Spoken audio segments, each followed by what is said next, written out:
वो जो वाइट कपड़े वाला है वो उस दिन भी बदतमीजी करके धक्का दे के मुझे गया। दुआ दहरा केस के हवाले से एक बार फिर बात करना चाहूँगा, और मेरे पीछे आप स्क्रीन देख रहे होंगे, ये दुआ दहरा के वालिद हैं जिनका इंटरव्यू मैंने लिया था। और ये इंटरव्यू मैंने लिया था जब दुआ जहरा की केस की हेयरिंग हुई थी। उसी दिन एक वाक़या पेश आया जब कराची में दुआ दहरा केस की हेयरिंग हुई और दुआ दहरा और ज़हीर को पेश करने के लिए लेकर आया गया एक शख्स जिसने सफ़ेद शलवार कमीज़ ज़ेबतन की हुई थी। बहुत ज़्यादा जो है तनकीद का निशाना हुआ और रवैया भी कुछ ख़ास बेहतर नहीं था, बल्कि उस रवैये को लेकर दुआ ज़हरा के वालिद और वालदा के आंसू तक निकले। उनकी बेटी को उनसे मिलाया तक नहीं गया। उस दिन इनके वालिद और वालदा के तासुरात क्या थे? लग रहा था कि वो वालिदैन से मिलके खुश है, आपको ऐसा लग रहा था? बिल्कुल मेरे सीने से लग के रोई है यार।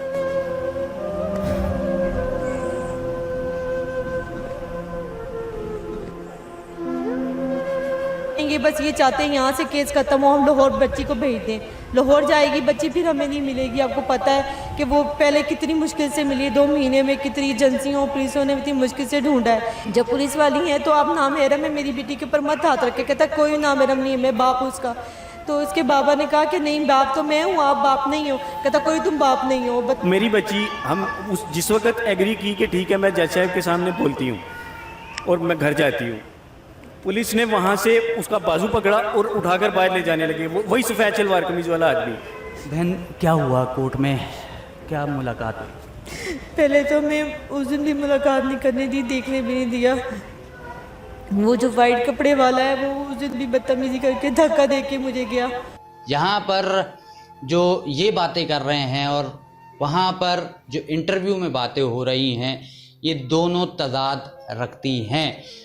मगर एक बात यहाँ पर जो वीडियो में रिकॉर्ड हुई है, जब वालिद बेटी के करीब जाते हैं तो वालिद को रोका जाता है। जब माँ बेटी के करीब जाती है तो उसको हाथ यहाँ पे इस तरीके से रखा जाता है कि जैसे कि कोई अछूत किसी बहुत ही कीमती चीज़ को छूने की कोशिश कर रहा है और उसको रोका जा रहा है कि कहीं ये अछूत इस कीमती शय को छू लेगा तो वो गंदी हो जाएगी, नापाक हो जाएगी।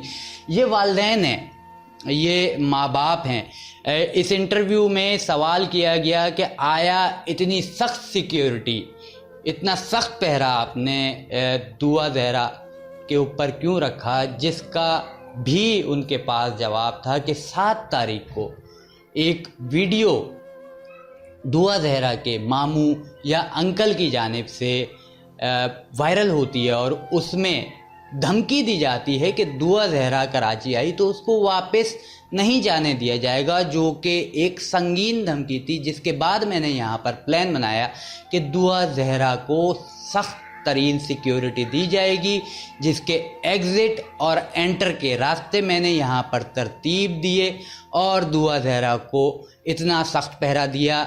उस दिन सिंध हाई कोर्ट में मैं मौजूद था। दुआ ज़हरा के वालिदैन से मेरी बात भी हुई, जो कि आपने सुनी भी। दुआ ज़हरा को इतनी सख्त सिक्योरिटी में लेकर आया कि पलक झपकते ही जब दुआ ज़हरा को लेकर जाने की बात आई तो पलक झपकते ही कब दुआ ज़हरा और ज़हीर गाड़ी के अंदर एंटर हो गए किसी को कुछ मालूम नहीं हुआ। जो ये साहब हैं, इन साहब ने अपनी ड्यूटी के हवाले से कहा कि मैं ड्यूटी कर रहा था। बिल्कुल आप ड्यूटी कर रहे होंगे, मगर जिस अंदाज़ में आप ड्यूटी कर रहे थे उस अंदाज़ को लेकर आप पे तनकीद का सामना किया गया और बार बार आपको ढूंढने का भी मुतालबा किया। मेहदी अली काज़मी साहब ने कहा कि उस सफ़ेद शख्स वाले के बारे में मालूम करो कि वो कौन है, आया क्यों किया। मगर इस केस में माँ बाप की मुलाकात अगर एहसन तरीके से, बेहतर तरीके से करवा देते, जो कि महमूद जो चीफ़ सिक्योरिटी ऑफिसर हैं वो कहते हैं कि मुलाकात में दुआ ज़हरा ने अपने वालिदैन के साथ जाने से इनकार किया, जिस पर उनकी जानिब से मुतालबा किया जा रहा था और उन्होंने साफ इनकार कर दिया। यही इंटरव्यू दुआ ज़हरा ने भी